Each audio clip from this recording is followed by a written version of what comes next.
What's up mga ayong buntog sa tanan diha mga bossing ko. So atong baton karon mga boss ato ning ipandar tong motor ay pandar mahinon center stand ay nya. So magpahit-pahit sa tong motor karon mga boss. Ngano pahit-pahit ta kay sinaw na kay tanan nato pag pasinawon. Mura na siyang Mr. Clean. Mr. Clean mga bossing ba kanang unsa kasinaw siyang ulo siyang agtang pareha na sa mga bossing nga initugpa sa langaw maligyas niya.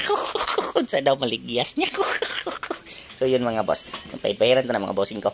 Nganong pahiran ka man mga bossing? Unsa man akong tingog ko mo man naka-forward ng gyapon. Nakapas forward ang video mga boss, pero ako tingog nakapas forward pud niya. Pero garagod na diabe. So man kinatawanan oy. So man mga boss, seryoso ta mga boss. Hinahina ta mga bossing. Seryosohon ta ni mga bossing.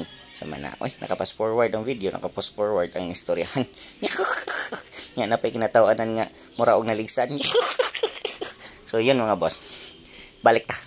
So ako ning gipahiran karon mga bossing kay ngano man be kay naay bayar ani nga nagchat basin daw makani siya basin lang dili sure pero basin day mo anhi gyud kay taga Iligan man to no tanawa ra ko na pinahiran paspas kista na nagdali-dali mura gyud og mabutay na ang bayar nga mura bag di ra bagid sure nga maabot na mga boss.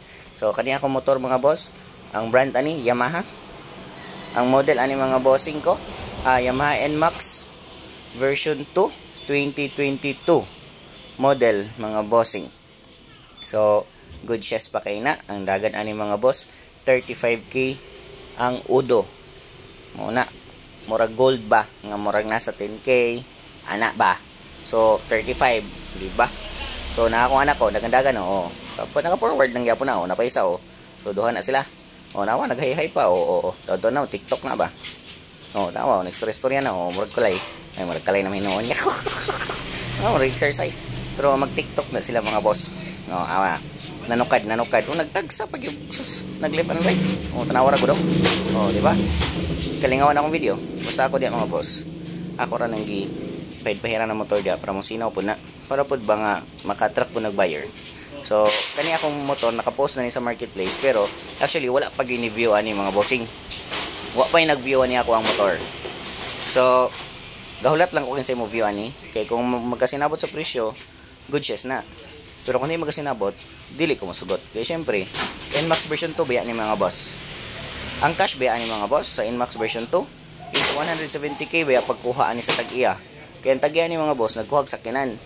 So nagkuhag sakyanan dayon pag approve siyang sakyanan mga boss iya din gi dungag ang kwarta pang bayad na ko ana. So muna mga boss. So muna ang presyo mga boss 170k thousand kana cash na niya mga boss ha. Muna mga bossing. So na humanag trapo. Ako lang ipatuba